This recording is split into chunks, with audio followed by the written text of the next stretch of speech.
सनातन धर्म अर्थात आपके स्वयं का धर्म है, जहाँ से धर्म और महाधर्म का द्वार खुलता है, जहाँ आपके स्वयं से आपके परम स्वयंभू की उतनी ही निकटता है जितनी एक कली से फूल की।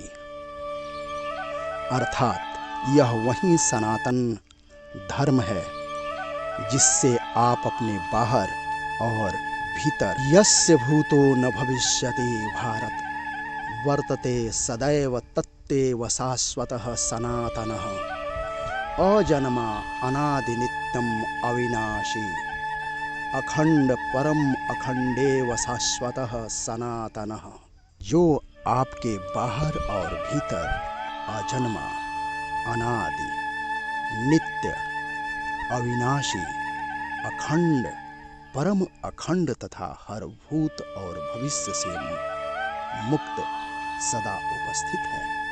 हे भारत, वही तो एकमात्र शाश्वत है, वही तो एकमात्र सनातन है। अर्थात भारत अखंड है और इस अखंड भारत में उसका लोक से परलोक, जड़ से चेतन और दृश्य से अदृश्य तक उसका सर्वस्व कालजयी और अखंड है। इसलिए इस अखंड भारत को परम अविनाशी, परम शाश्वत और परम शाश्वत सनातन जीवंत एवं जागृत परम पुरातन अखंड राष्ट्र पुरुष भी कहा जाता है। शाश्वत और नश्वर एक विश्व है, एक ब्रह्मांड है। नश्वर एक तिमिर, शाश्वत एक ज्योतिर्लोक। नश्वर विश्व वर्णमय तिमिरलोक है, शाश्वत ब्रह्मांड ज्योतिर्मय योगिर्लोक। एक तिमिरमय नश्वर विश्व है और एक ज्योतिर्मय शाश्वत ब्रह्मांड। यह नश्वर विश्व ही वर्णमय अर्थात विचारमय तिमिरलोक है और वह शाश्वत ब्रह्मांड ही ज्योतिर्मय योगियों का परम लोक है। अर्थात नश्वर खंड है और अनश्वर अखंड है। अर्थात विनाशी और अविनाशी यही तिमिरमय और ज्योतिर्मय दो प्रकार के नश्वर और शाश्वत लोक हैं। अर्थात हमारा जन्मने और मरने वाला शरीर और उस शरीर का महाशरीर संसार अर्थात विश्व दोनों ही तिमिरमय है।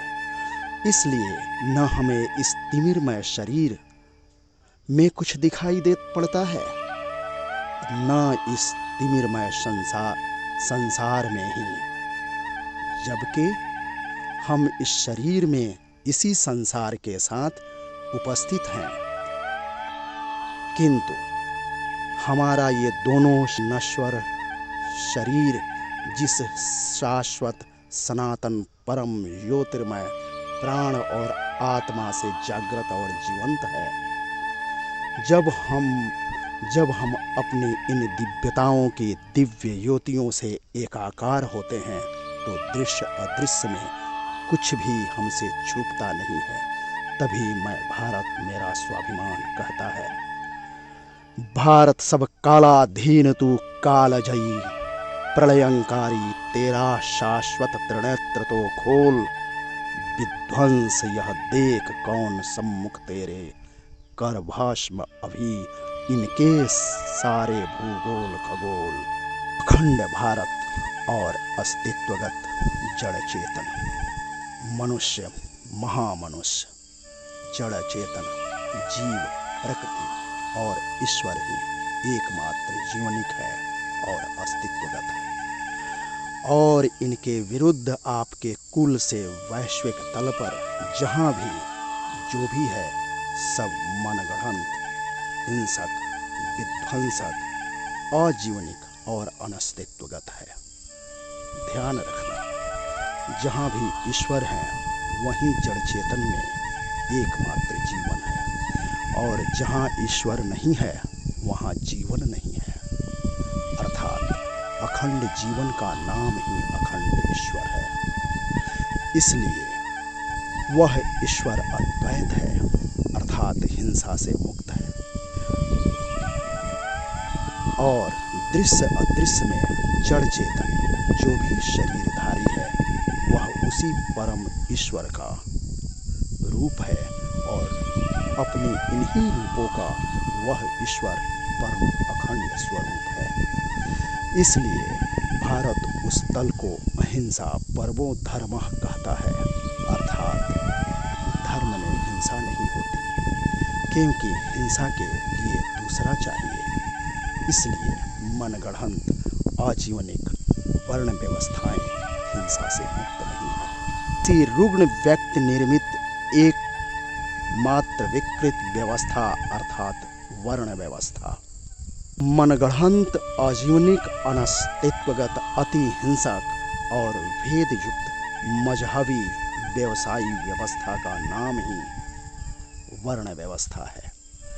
व्यक्ति व्यवस्था और वासनात्मक व्यवस्था और विकृत व्यक्ति व्यवस्था अर्थात वैश्विक वर्ण व्यवस्था, अर्थात वर्ण व्यवस्था जो एकमात्र वासनात्मक और व्यवसायी सांसारिक व्यवस्था है।